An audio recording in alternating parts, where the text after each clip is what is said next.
Welcome back, everyone. In this video, we're going to take a look at default routing in IS to IS. Now, we've already seen some default routing in our prior videos, and if you haven't seen those, I'm going to link the playlist below. But what we've seen is that if we look at router 1 is an L1/L2 router. So we have level 2 here, and then here we have level 1. We saw that if we go down to router 3 does not know about any of the routes within Area 20. All it knows is a default route pointing to R1. And this is something that we did not configure. This was done automatically for us. So let's go ahead into R3 and take a look at the routing table. Show IP route, ISIS. Let's begin with the word gateway. So here's our route, default route to 1. Now in this first type of default routing, like I said, this was done by default. I just want to go over how exactly this was done because it's kind of done in an interesting way. So let's take a look at the show ISIS database. And we have all these, LSPs. This first one, R100-00, is the one that we're most interested in. So let's do database R100/00 detail. What's missing here? I'll give you a second to take a look. We could see the loopback that we're sending in, the transit link that we're running ISIS on, our inter area 7777, so we're doing some route leaking here. What we don't see is a default route, right? So this is different than OSPF.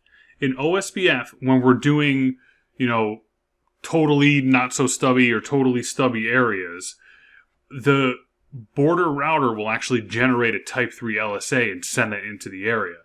In this case, R1, even though it's our L1, L2 router, is not actually generating the quad 0 route or the default route. So where is that coming from? Well, it's coming from this right here, which is ATT, or attached. It's the attached bit.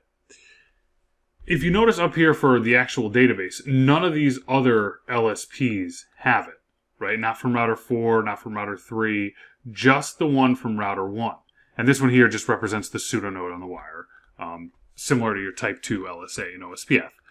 So the attached bit. The attached bit provides information of the route of last resort for all the other L1 routers. So it's basically just telling them, you can use me to get to L2. So it doesn't actually send the default route. Instead, all the L1 routers, like R3 that we're on, we see that the attached bit is set on R1, and we created the default route pointing to that router. Now, if we had multiple ABRs, we would see it coming from both and pick whichever one is closer for our default route. But this is something that's done locally on the device. This isn't something that we're learning from, well, I shouldn't say not learning because we do see the attached bit, but we're not learning a default route from R1. We see that it has the attached bit set, and then we're creating a default route pointing it there. So this is the first type of default routing done. Now this is done automatically. Nothing that we, configured besides the L1, L2 stuff. The only other place where we could do default routing, and if you have any questions on the stuff I just, said, please leave a comment below. I'm happy to explain it in more detail, but I think it's pretty simple. The only other place we could do default routing is within L2. So the only two L2 routers we have are 2 and 1, and we have this link here, which is L2. If we go on R2 right now, we're not going to see any default route. So let's go ahead to router 2. And if we look at the routing table, we see the gateway of last resort is not set. We don't see anything else coming in here. And I probably should have just done a show IP route instead of a show IP route ISIS. Regardless, gateway of last resort is not set. So when we want to set a default route for other level 2 routers, all we have to do is we're going to go to router 1, CompT, router, ISIS lab. And we'll just use the default information originate. Spelling can be hard sometimes. Originate. Okay. And we can use a route map as well, but we're not going to, just to see the default behavior. So let's go to R2. And now we see our gateway of last resort is set. And we have the route here to level 2 route to router 1.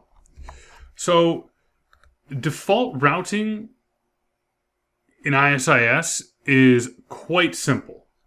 There's only 2 real ways to do it. You could use the default information originate. I mean, obviously you could redistribute a default route as well, but we're going to use either default information originate when we're going for L2 routers, and then for L1, it's very simple. Just, use the L1, L2 router, sets the attached bit, and we're good to go from there.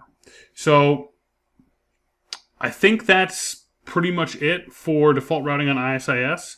Again, if you have any questions or comments, please leave them below. In the next video, we'll go over filtering in ISIS, and I believe that will be the last one for this series. So thanks for watching, and we'll see you on the next one.